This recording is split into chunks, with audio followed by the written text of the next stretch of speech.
నా పేరు Lakshmi Prasad sir. Sir నేను ఆన్లైన్ బెట్టింగ్ నమ్మి ఎన్నో డబ్బులు పోగొట్టుకున్నాను సార్. గవర్నమెంట్ డబ్బులు పోగొట్టాను సార్. నేను ఆన్లైన్ బెట్టింగ్ నమ్మి మోసపోయాను సార్. నేను తప్పు చేశానని నాకు ఈరోజు అర్థమైంది సార్. సార్ నేను తప్పు చేశాను సార్, నన్ను క్షమించండి సార్.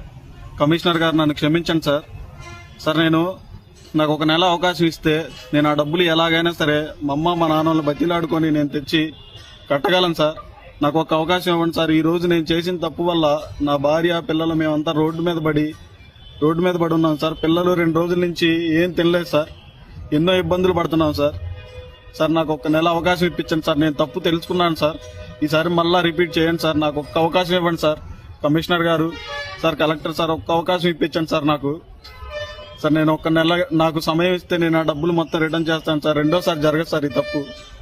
సార్ నేను ఇప్పుడు చచ్చిపోదామని, సూసైడ్ చేసుకుందామని నా భార్య పిల్లలను డిసైడ్ అయ్యాను సార్. సార్ క్షమించండి సార్ మమ్మల్ని.